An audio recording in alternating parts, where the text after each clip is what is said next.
Então, senhores, dando continuidade aqui às nossas temáticas, acabamos de finalizar o lucro presumido e agora nós iremos abordar o lucro arbitrado. Bom, a gente recapitulando, né? Nós iniciamos com os regimes tributários. Lá atrás nós falamos, né, do sistema tributário, passamos os conteúdos, inclusive, que serão matéria da nossa prova: o sistema tributário, a lei geral, o MEI, né, que não está aparecendo aqui, e depois entramos propriamente dito nos regimes tributários, que aí, relembrando, o regime tributário são os conjuntos de legislações que regem a forma de apuração e pagamento do IRPJ, contribuição social e demais tributos. Finalizamos o Simples Nacional, acabamos de concluir o lucro presumido e agora nós iremos entrar no lucro arbitrado. De todos eles, nós podemos dizer que ele, assim, talvez seja o mais desconhecido de todos, né? Mas ele guarda muita semelhança com o lucro presumido. E à medida que a gente for analisando aqui, nós iremos percebendo que realmente são muitas semelhanças. Então, pessoal, de certeza, a gente já sabe que na nossa prova nós iremos até este conteúdo. Vamos ver se o lucro real vai dar tempo da gente inserir nesta primeira prova. Mas, a princípio, até o lucro, né, arbitrado já é garantido de matéria da nossa prova. Então, pessoal, como eu ia dizendo, ele guarda muita semelhança com o lucro presumido e a gente vai estar observando isso no decorrer da nossa explicação. Agora, ele tem, né, suas peculiaridades e ele... Pagando. E ele é o quê? Ele é uma forma, né, de apuração de base de cálculo. Oi. Volta bem, por favor. Só vamos tirar um print da tela que tava, por favor. Só para constar, o que eu rabisquei na tela, ele não volta mais, viu? Só vai ter como ver na gravação depois. A tela volta limpa. Pronto, obrigado. De nada. Então, né, como eu ia abordando, o lucro arbitrado, ele é uma forma da gente calcular o nosso imposto de renda e que é aplicável pela autoridade tributária quando o contribuinte deixa de cumprir as obrigações acessórias relativas à determinação do lucro real ou presumido. Então, percebam que, na sua esmagadora maioria, ele é aplicável não por opção nossa, né? Na verdade, ele é aplicável pela autoridade tributária em virtude de alguma falha nossa durante a nossa apuração nos demais regimes. E, a título de exemplo, a gente pode mencionar, por exemplo, uma pessoa jurídica que seja optante do lucro real, mas que contém algum tipo, né, de inconsistência na escrituração do seu livro diário.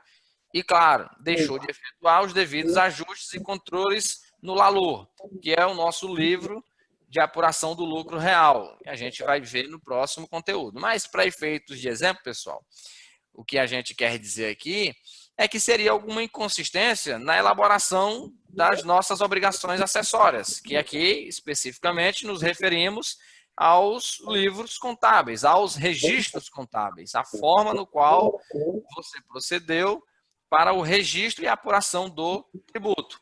Este aqui é um exemplo e a gente vai ver todas as situações no qual o lucro arbitrado pode ser adotado. Bom, desde que seja conhecida a receita bruta e ocorrido qualquer hipótese de arbitramento, o contribuinte também poderá fazer uso desta sistemática. Então, percebam que nós temos duas situações já aqui, né? Que a gente vai ver, claro, detalhado mais à frente, mas tem duas situações. Uma delas é quando se conhece a receita bruta, ou seja, você tem as informações que você consegue chegar na receita bruta da pessoa jurídica. Então, nesse tipo de situação, e claro, né, estando dentro do rol das situações permitidas, o próprio contribuinte, ou seja, o próprio empresário, poderá adotar o lucro arbitrado, somente incorrendo em algumas das hipóteses previstas. A outra situação, pessoal, é quando você não consegue identificar a receita. Normalmente é a maioria dos casos. Você não consegue identificar a receita. Aí nós iremos ver mais à frente como que você vai estar procedendo. Na verdade, você não, né? O fisco vai estar procedendo. Você, enquanto empresário, só pode entrar quando souber qual é a receita. Se não souber, aí somente o fisco, de acordo com os critérios que nós iremos apresentar mais à frente, ele vai apurar o imposto. Mas, pessoal, nós temos que ressaltar que, apesar de o proprietário, né, o empresário, poder calcular, e só pode calcular, ressalto, quando ele estiver nas hipóteses previstas, ele não é uma opção de tributação. Poxa, gente, professor, só não acabou de dizer que o contribuinte pode? Espera aí. Abrimos a empresa e nós vamos escolher o regime tributário. Aí aparece 4 lá para você. Só que desses 4, Simples Nacional, lucro presumido, lucro arbitrado e lucro real, você só pode optar por 3. Somente. Por quê? Porque o lucro arbitrado ele é uma excepcionalidade. É somente quando ocorre algumas dessas hipóteses é que ele vai ocorrer. Ele não é para você, enquanto empresário, escolher e trabalhar por ele. Até porque ele acaba se tornando mais oneroso. Ele também entra muito na forma de o quê? De penalização, né? Por você ter incorrido em algum tipo de infração. Então, ele não é um regime que está disponível para uma empresa que está plena, com todas, né, contemplando todos os requisitos contábeis, ele não é um dos regimes disponíveis para você optar. Não, ele é somente para casos específicos em que ocorreu alguma daquelas situações. E são situações que ocorreu algum tipo de falta, algum tipo de deslize contábil, de registro, e está faltando algum detalhe, e aí você vai ter que arbitrar, a própria palavra por si só, já não nos remete a uma coisa boa. Você vai arbitrar o lucro. Por quê? Porque você não tem como ter certeza quanto que seria, né, o faturamento e, consequentemente, o cálculo dos tributos. Então, você vai arbitrar um valor ou uma forma de você chegar nisso. Então, por mais que pudesse, né, digamos assim, ser uma opção, ele não seria uma boa opção, já que o nome já diz, é uma arbitrariedade, beleza? Então, o arbitramento, ele vai ocorrer se o contribuinte incorrer em algumas das hipóteses. Então, somente nessas situações é que se pode fazer uso do lucro arbitrado. E aí, que situações são essas, né? Bom, deixa eu limpar. O lucro arbitrado, ele pode ocorrer de 2 formas. A primeira forma é pela autoridade tributária. E aqui, especificamente, né, no Brasil, nós estamos falando da Receita Federal. É ela que vem com a bagaça toda e chega fiscalizando a empresa, autuando a empresa, arbitrando, né, em tributos e tudo mais. Então, quando uma pessoa jurídica deixa de cumprir alguma das obrigações acessórias relativas a seu regime, e aí, claro, né, se essas infrações for uma das hipóteses previstas, a Receita Federal vai ter que arbitrar o seu faturamento e, consequentemente, o seu tributo. Ela vai dizer quanto que você tem que pagar, de forma arbitrária mesmo, como o nome já está dizendo. A segunda forma, como a gente tinha dito, é o próprio contribuinte. Ou seja, aconteceu alguma dessas situações previstas e a receita bruta é uma receita conhecida. Ou seja, tem como, né? Ah, professor, e que infrações? Calma, a gente vai já ver as infrações. Então, alguma infração que ocorreu, mas que apesar daquelas infrações, você ainda consegue mensurar a sua receita bruta de forma confiável. Então, se você ainda consegue mensurar de forma confiável, você mesmo pode arbitrar, segundo os critérios que nós veremos mais adiante, o tributo. E aí, tocar o barco, continuar a vida como se não tivesse amanhã. Beleza? Avançando. Hipóteses. As hipóteses de arbitramento. Bom, o imposto de renda devido será exigido em cada Será exigido em cada trimestre, olha só a sua semelhança já com o lucro presumido, no decorrer do ano calendário, com base nos critérios do lucro arbitrado quando? Ou seja, vamos agora citar as hipóteses, né? Ou seja, os momentos, são as situações em que o lucro arbitrário pode ser utilizado. Então, vamos lá. Primeira situação, o contribuinte obrigado a tributar, né, pelo lucro real não mantiver escrituração na forma das leis comerciais, fiscais ou deixar de elaborar as demonstrações financeiras exigidas pela legislação fiscal. Como a gente vinha pontuando, pessoal, ele vai ser sempre algum tipo de infração, algum tipo de falta. Então, na verdade, a tributação pelo lucro arbitrado, ele é uma espécie de penalização por algum erro, por alguma omissão, por alguma situação que não era a prevista na norma. Então, primeira situação, a pessoa deixou de cumprir com algum dos critérios da apuração do lucro real. Segunda situação, deixa eu limpar. A escrituração que estiver obrigado o contribuinte a relevar evidentes indícios de fraude ou contiver vícios, erros ou deficiências que a tornem imprestável para identificar a efetiva movimentação financeira, inclusive a bancária, determinar o lucro real. Pessoal, o que é que nós estamos dizendo?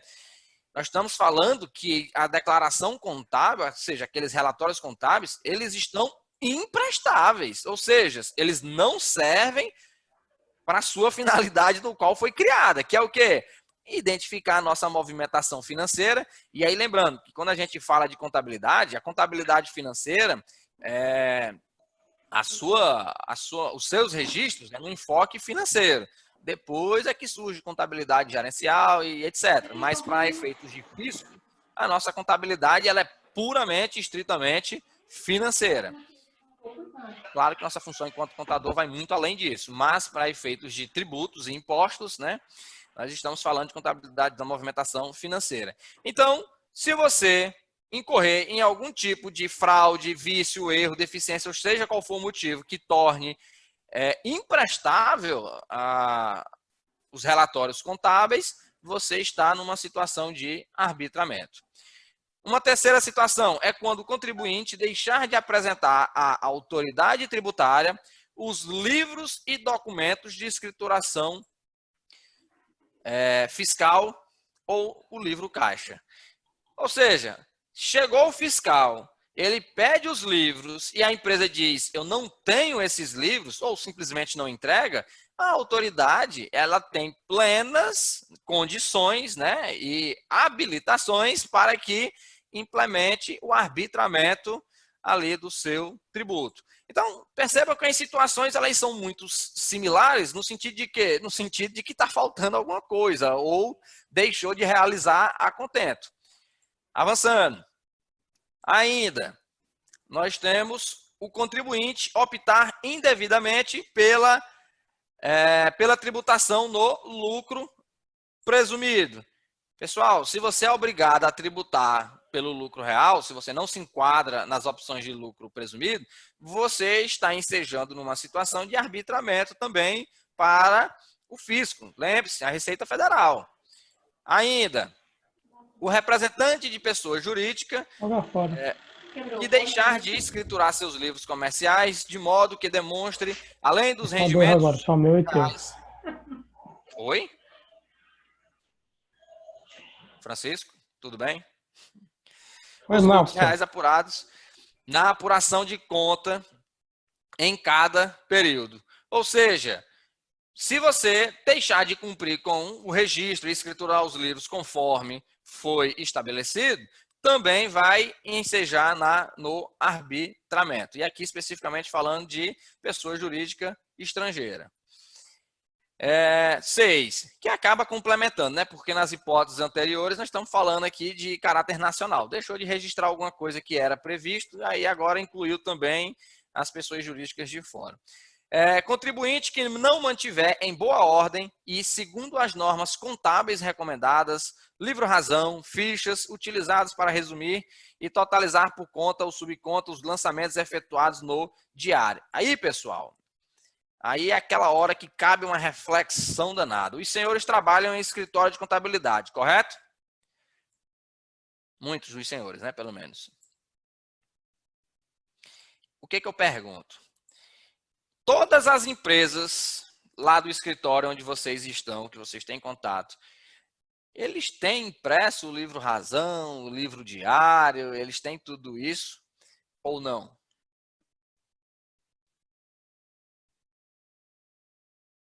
Não. Foi o que eu imaginei. A nossa... Professor, só tem uma empresa lá com a gente que ela é do lucro real, na verdade. É Eu sei. tudo mais organizado. Exato. Mas é só ela também, de 60 empresas, só ela. Porque as pessoas tendem, né, a imaginar e a trabalhar dessa forma. Quando são optantes do lucro presumido, do Simples Nacional, eles não estão preocupados com uma boa ordem, né, da contabilidade. E aí acaba que eles não têm livro-razão, não tem livro diário, né, não tem livro caixa, não tem muitos dos relatórios contábeis. Acaba tendo mesmo lá no final do ano só um balanço, uma DRE feita daquele jeito, sem ter a contabilidade propriamente dita. E isso, professor, pessoal. Senhor. O SPED não substitui a questão do razão, não? Do livro Então, razão mas para as ele empresas do lucro presumido? mas é porque ele é o arquivo eletrônico, né, pô? Eu falo o livro, por exemplo, quando o fiscal chega, ele não vai pegar o teu arquivo digital, porque aquele arquivo ele vai ser enviado, vai ser processado pela Receita Federal. Tudo bem que hoje mudou, né? Porque também a legislação acaba que não acompanha essa movimentação atualizada que hoje a gente tem, né? Que tudo está eletrônico, realmente a gente não imprime. Mas quando eu falo assim, eu falo mesmo o arquivo eletrônico. Você acaba não tendo os relatórios contábeis. Por quê? Porque Tá. os relatórios contábeis, eles continuam sendo obrigatórios. Por mais que tenham surgido, né, a transmissão da contabilidade digital, da própria escrita digital, a do e-social, que você tem todas essas informações de meio eletrônico, mas em termos de legislação, as nossas demonstrações contábeis, elas não deixaram de ser obrigatórias. Então, por mais que você gere ela lá no arquivozinho eletrônico, você tem que ter lá o seu livro razão, você tem que ter o seu livro diário, você tem que ter as demonstrações contábeis. Você não precisa imprimir, porque se você tiver ela no meio eletrônico, você está com ela ali, você consegue assinar eletronicamente e tudo mais. Mas as nossas legislações, elas não deixaram de exigir os relatórios contábeis. O que surgiu foram mais obrigações para os contadores. Então, nós temos outros relatórios, né? Para prestação de contas. Porque antigamente registrava na junta, né? Era os diários. Na junta tinha que comercial, levar para a junta comercial para poder autenticar. Exatamente.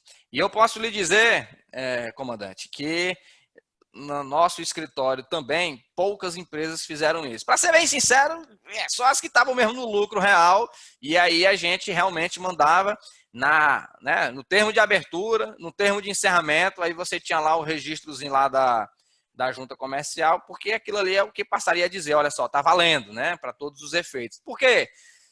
Porque vamos supor que não tivesse nenhum tipo de registro, você poderia imprimir, reimprimir aquilo ali quantas vezes quisesse, fizesse alguma alteração e ninguém ia saber qual que era o oficial no final das contas. Então, você tinha que ter um guardado. Mas aí, pessoal, cabe ressaltar, a nossa legislação não mudou. Nós precisamos dos relatórios contábeis, por mais que tenham surgido outros, né? Mas os relatórios contábeis, eles continuam sendo exigidos, até que chegue alguma norma aí que realmente diga, olha, não precisa mais e tal, a gente ainda precisa dos relatórios.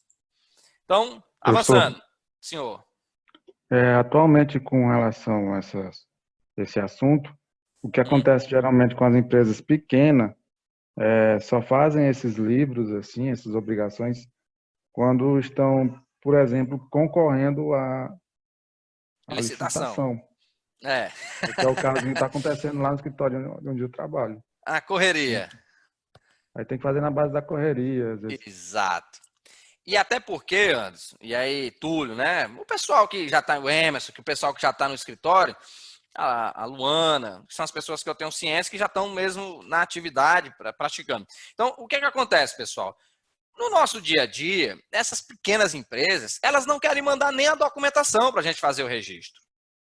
E aí, como é que você vai conseguir levantar o diário? O que é o diário, pessoal? O nome já está dizendo. É igual o diário o diário de uma pessoa que ela vai anotar tudo que acontece no dia. O diário é isso. Você tem que registrar todas as movimentações de forma tempestiva, né?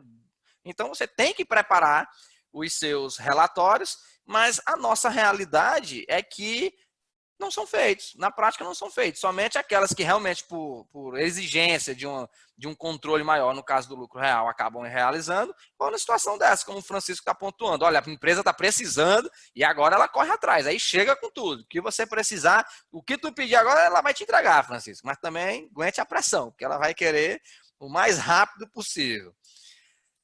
Mas é isso. Então, continuando, pessoal. Uma outra hipótese, né? Sétima hipótese para o arbitramento. É o contribuinte que não escriturar ou deixar de... Olha só, sempre vai se repetindo, né?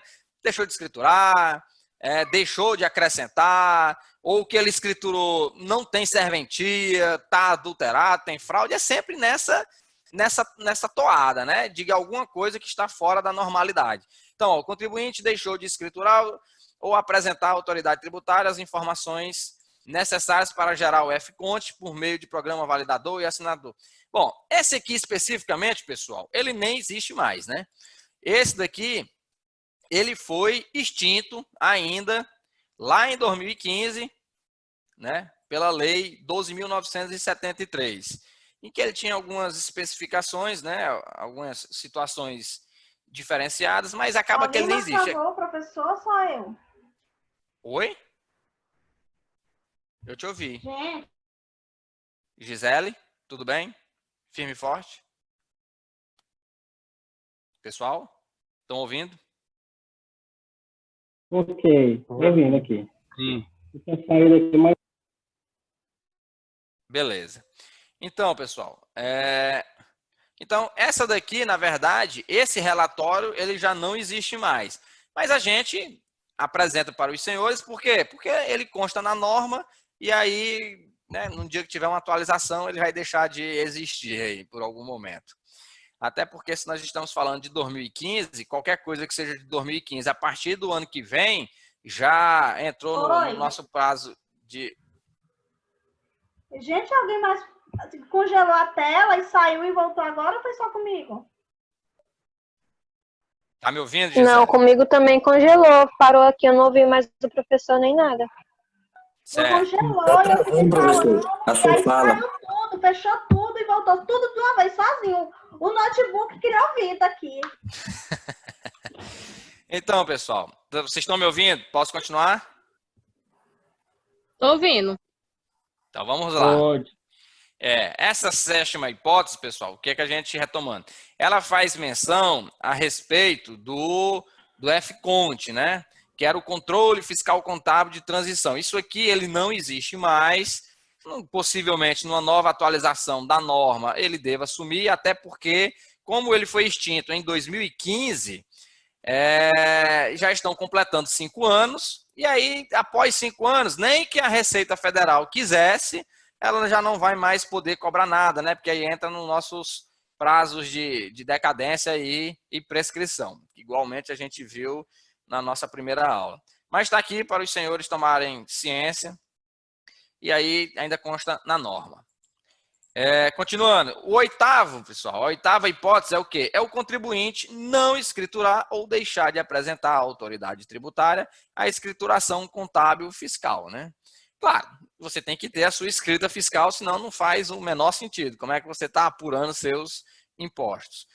Então, pessoal, o que a gente percebe é que todos eles meio que se repetem, né? Tentam especificar em alguma área um pouquinho para lá, outra um pouquinho para cá, para tentar, né? abranger todas as situações, mas no final das contas, ele se resume em situações em que foge da normalidade, em que você não cumpriu a regra. Se a regra diz que você tem que fazer determinado relatório de determinada forma, quando você não obedece à regra, então você possivelmente está incorrendo em uma situação de hipótese de arbitramento por parte da Receita Federal, né? Por parte do fisco. E aí, a gente traz aqui para vocês até uma reflexão, ou seja, muitas das questões que a gente abordou tanto no Simples Nacional como no lucro presumido, elas agora meio que se solidificam em hipóteses de arbitramento. Se não for cumprido adequadamente pelo contribuinte, por exemplo, o fato do contribuinte não manter boa ordem da guarda dos livros contábeis, ela confirma uma operação pela pessoa jurídica. Então, assim, todas aquelas situações em que a gente viu no Simples, viu no lucro presumido, né? Você vai desenquadrar. Então, assim, aquelas situações de obrigatoriedade que você tinha de emissão de algum documento, de adesão a algum tipo de regime. Então, todas essas situações em que você infringe, né, que você está infringindo uma norma, que você está desobedecendo algum tipo de requisito, você possivelmente já estará incorrendo em uma hipótese de arbitramento. Porque quando uma autoridade vier, ela vai vir e vai querer arbitrar o seu tributo. Beleza? Então, avançando. Vocês estão me ouvindo, né, pessoal? Estamos, eu acho. Ok. Beleza. Sim. Avançando. Então, o auto-arbitramento. Aqui, pessoal, é em cima daquela situação em que a gente pontuou, em que o próprio empresário ele vai estar realizando o arbitramento. Claro, aqui é somente quando a receita bruta for conhecida, tem que ser conhecida, e aí quando a gente fala conhecida, a gente está pressupondo que toda aquela parte de legislação, de apresentação dela, esteja contemplada, tá certo? E aí, você sendo ciente da receita, a receita é conhecida, e ocorreu alguma das situações, professor, tem que ocorrer quantas? Qualquer uma, ocorreu uma, aí o próprio contribuinte, ele pode efetuar o arbitramento para o imposto de renda e contribuição social, conforme as regras que a gente vai ver aqui mais à frente. Então, por isso que é chamado de auto-arbitramento. Por quê? Porque é a própria empresa, o próprio contribuinte, quem vai estar realizando este procedimento.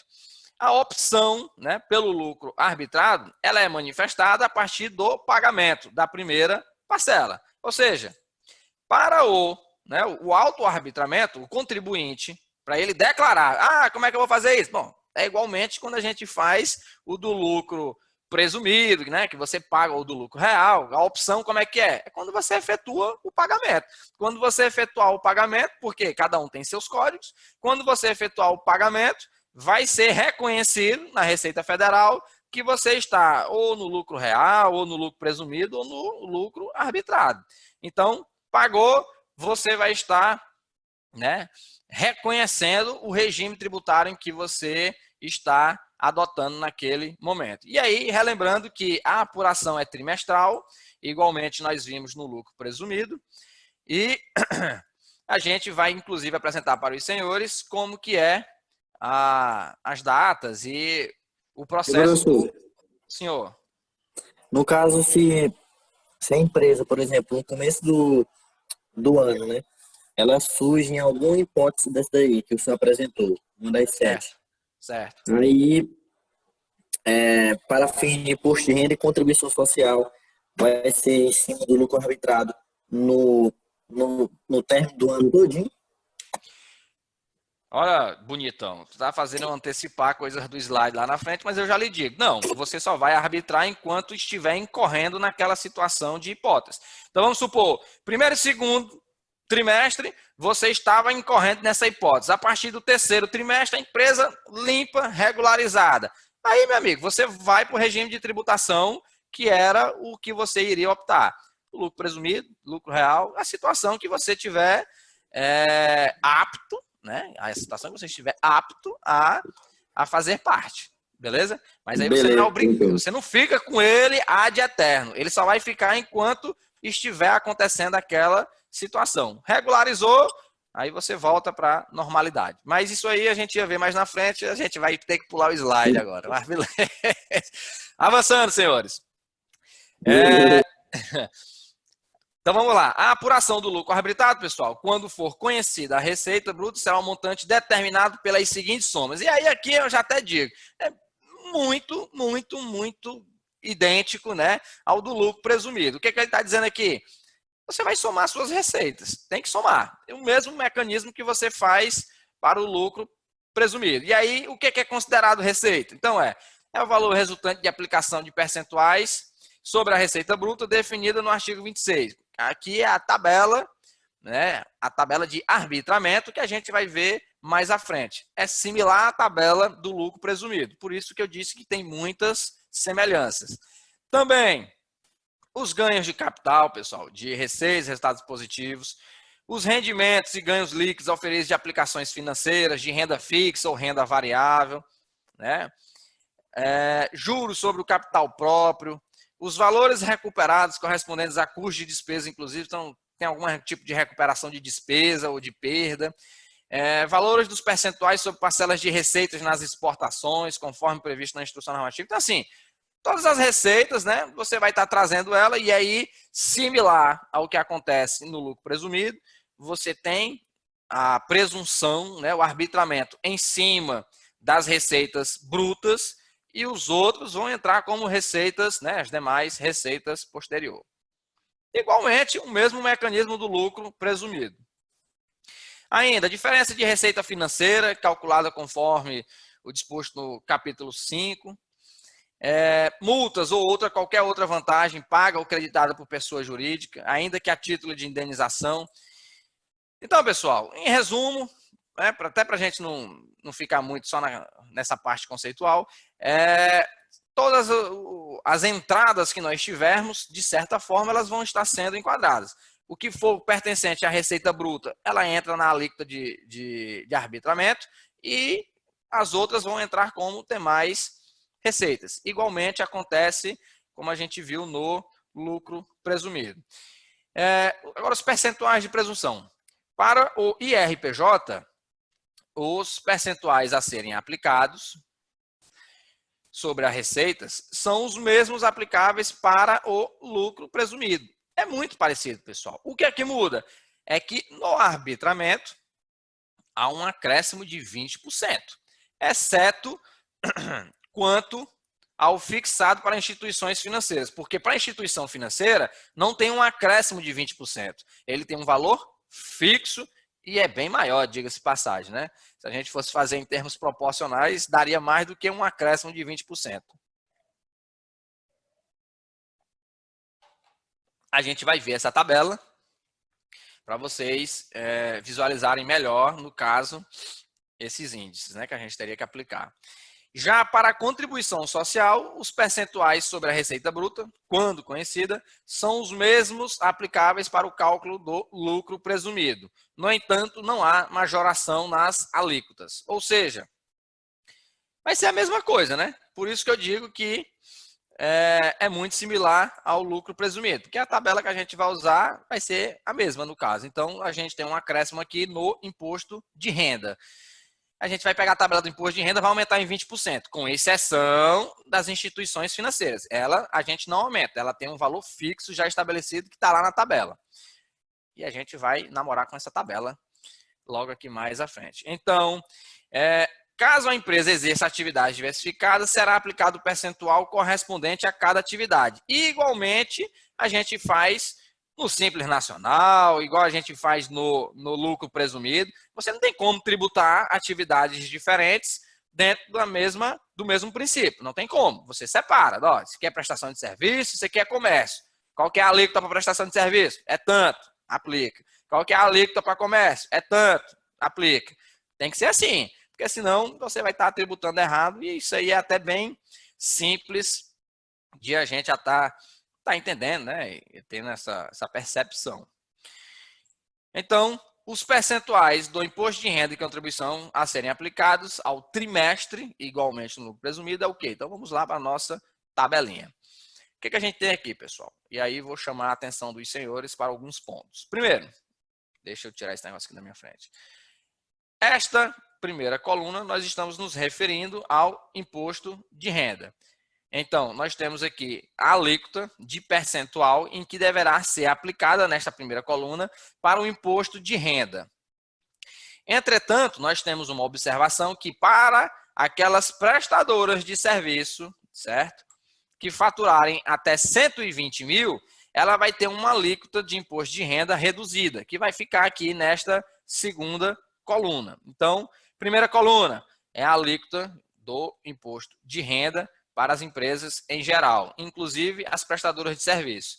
Segunda coluna é uma exceção para as prestadoras de serviço, ou seja, aquelas que faturarem anualmente até 120 mil, elas podem fazer uso desta alíquota reduzida, somente para o imposto de renda. Por quê?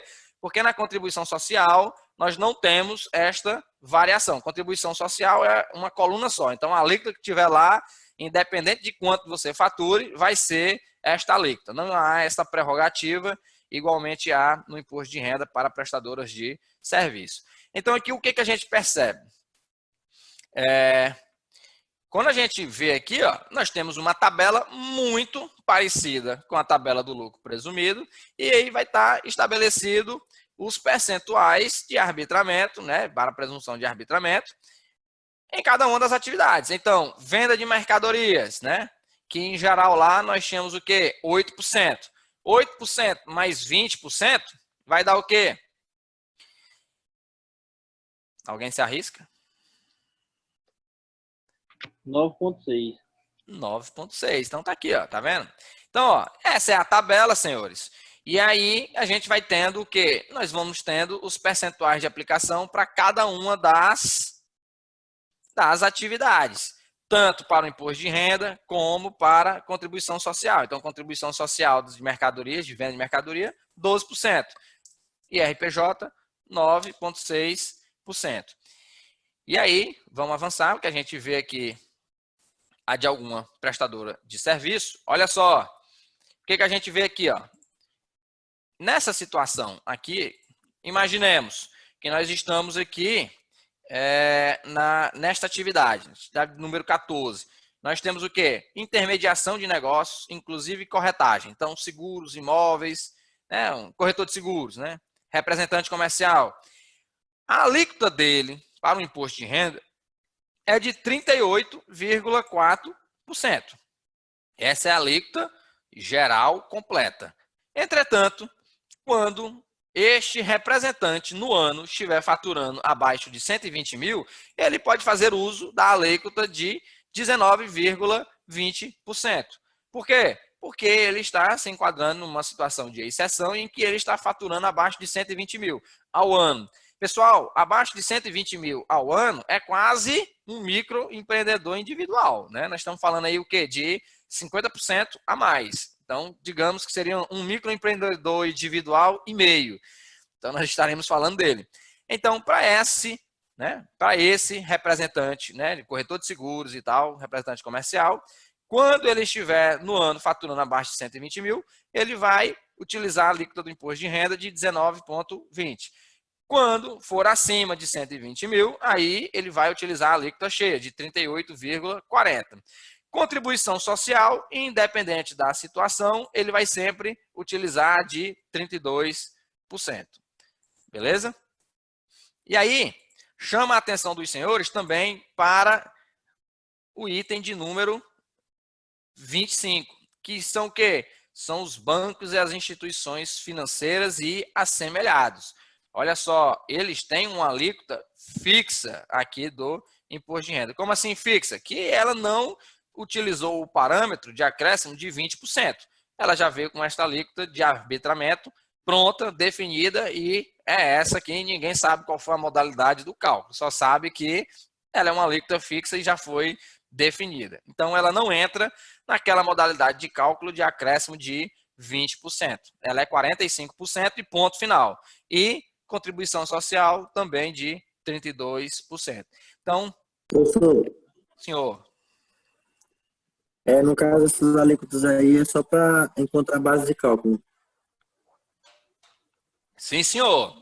Igualmente é feito no lucro presumido. Nós vamos aplicar estas alíquotas em cima do faturamento bruto para encontrar a base de cálculo, para depois jogar as alíquotas dos tributos. Beleza? Igualzinho, não muda não. O que mudou, Beleza. aqui o que está mudando é a tabela, que era uma tabela com uma carga tributária mais pesada. Até porque a gente só faz uso deste regime tributário quando você comete algum tipo de deslize. Então, você tem que ser penalizado, né? Então, por isso que ela tem uma carga tributária maior.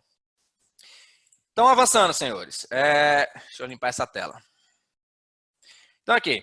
Para as pessoas jurídicas exclusivamente prestadoras de serviços em geral, cuja receita bruta seja de até 120 mil, o percentual de presunção será de 19. Claro, não são todas as pessoas, né? A gente viu lá, tem que consultar na tabela e ver se enquadra na situação em que é permitido uma redução. E aí, somente consultando a tabela que a gente tem esta definição. Mas estas pessoas jurídicas têm esta prerrogativa, né? Este benefício. Ainda, para aquelas pessoas jurídicas que fizerem uso, né, do percentual de presunção de 120 mil, mas ela depois, né, imaginemos que no primeiro trimestre ela faça uso, mas depois ela fica acima dos 120 mil. Então, digamos que ela começou tributando com essa alíquota reduzida de 19,2%. Por quê? Porque ela estava abaixo de 120 mil. Aí chegou lá no terceiro trimestre, ela passou, foi para 150, já faturou 150. O que que acontece? Você vinha tributando ela com a alíquota reduzida. Mas, agora que você ultrapassou os 120 mil, você vai ter que trabalhar agora com a alíquota cheia. E, claro, além de trabalhar com a alíquota cheia, você vai ter que calcular a diferença do imposto.